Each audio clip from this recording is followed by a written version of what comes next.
President Mahinda Rajapaksa has instructed the Ministry of Education to direct school children for a fitness examination before any sports tournaments.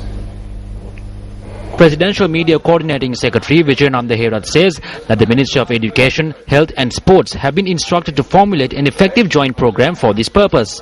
The President had also instructed officials to coordinate this through teachers in charge of sports, principals and zonal education directors. Councillor of the Sri Lanka Permanent Mission in Geneva, Priyanka Wickramasinghe, says that Sri Lanka should be encouraged in its reconciliation process rather than being singled out for any disproportionate attention in the Human Rights Council. Wickramasinghe made this statement by exercising a right to reply to a statement made by US Assistant Secretary of State for International Organizations Esther Bremer during the high-level segment of the 22nd Human Rights Council yesterday.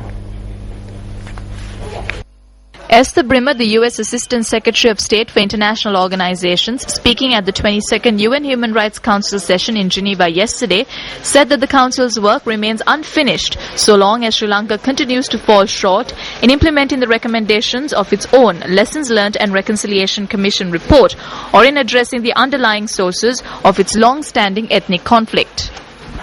Bremer added, quote, last year's HRC resolution encouraged brave civil society groups on the ground to continue their efforts, and the United States will introduce another resolution at this session to ensure that the international community continues to monitor progress, unquote.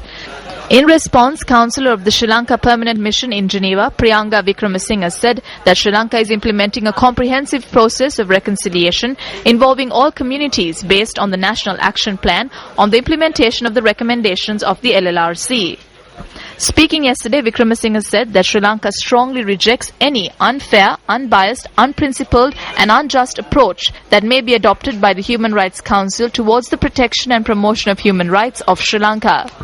Councillor of the Sri Lanka Permanent Mission in Geneva, Priyanka Wickramasinghe, reiterated that Sri Lanka is firmly of the view that this council should not embark upon or encourage either debate or any country-specific resolution by virtue of a singled-out process which would run counter to the founding principles which govern the mandate of the council.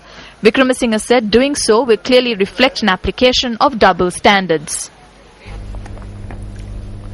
Meanwhile, Dennis Rollins, the Senior Deputy Assistant Administrator of the Asia Bureau of the U.S. Agency for International Development, or USAID, says that there is room for more progress in Sri Lanka in terms of resettlement of IDPs and reconciliation.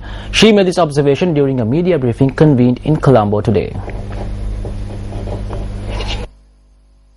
I think we all know that there are still areas that need to be addressed.